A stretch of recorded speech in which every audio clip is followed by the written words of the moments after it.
Le connecteur Workgroup PDM peut être utilisé pour ajouter ou étendre des fonctionnalités de Workgroup.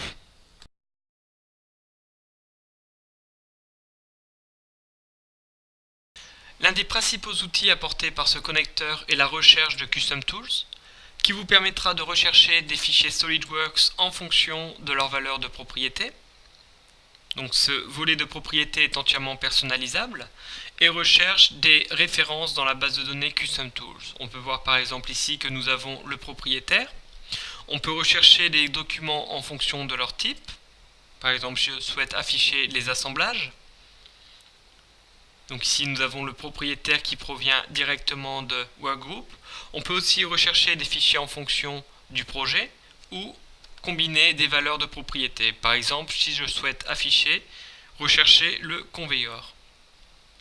On peut aussi combiner plusieurs propriétés personnalisées entre elles pour avoir des recherches un peu plus avancées. Donc je peux cliquer OK. Comme on peut voir, l'ensemble des fichiers utilisés dans cet assemblage sont archivés, donc je peux extraire l'ensemble des fichiers pour les ouvrir par exemple dans SolidWorks.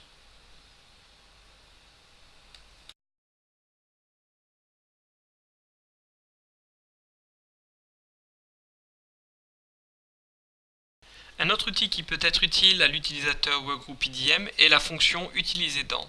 Par exemple, si je sélectionne une pièce dans un assemblage, je peux identifier dans quel autre assemblage cette pièce est utilisée.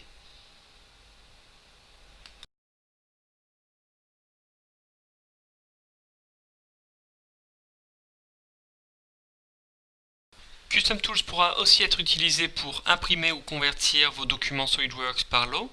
Donc par exemple ici nous avons l'ensemble de la structure de cet assemblage. Donc on peut l'utiliser pour imprimer. Donc vos documents seront toujours imprimés à la bonne imprimante, bonne taille et bonne orientation. De la même manière, on peut utiliser Custom Tools pour convertir vos documents SolidWorks dans différents formats.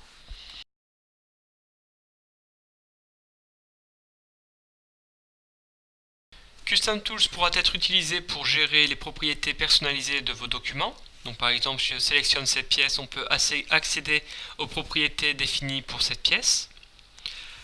Custom Tools dispose d'un grand nombre d'outils qui vous permettront de personnaliser ce volet des propriétés. Cet outil vous permettra de définir en toute simplicité les propriétés de vos documents avec plus de consistance.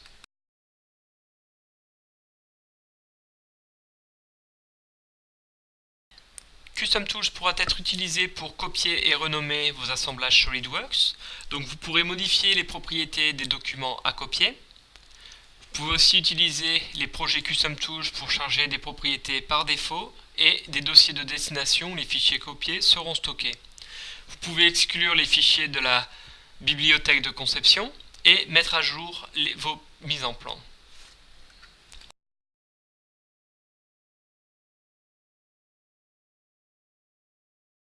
À partir du volet des propriétés personnalisées, vous serez capable d'automatiser la manière dont vous nommez vos fichiers SolidWorks. Donc vous pouvez utiliser une propriété personnalisée pour générer un nom de fichier.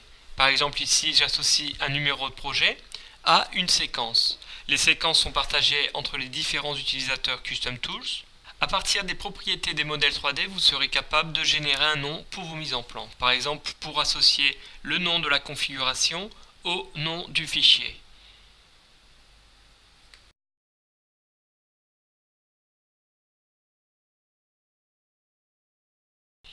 Custom Tools pourra être utilisé pour générer des rapports Excel qui sont personnalisables en fonction de vos besoins.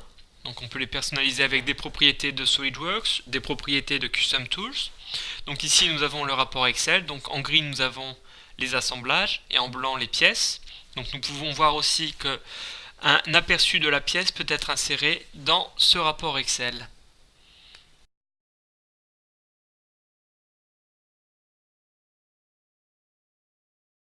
Custom Tools pourra être utilisé pour lier votre IRP à SolidWorks. À partir du volet des propriétés personnalisées, vous pourrez rechercher des documents dans votre IRP et les lier aux propriétés de vos documents SolidWorks. Les résultats de la recherche peuvent aussi être filtrés, par exemple ici à partir de la description, et je peux sélectionner un article pour le lier aux propriétés personnalisées de cette pièce SolidWorks. Ce lien peut être aussi utilisé pour exporter des données entre SolidWorks et votre IRP. Par exemple, pour exporter vos nomenclatures ou créer des nouveaux articles dans votre IRP. Donc par exemple ici nous avons un assemblage et deux sous-assemblages, et quand je vais dans Navision pour rafraîchir la page, on peut voir que ces différents assemblages et sous-assemblages ont été ajoutés.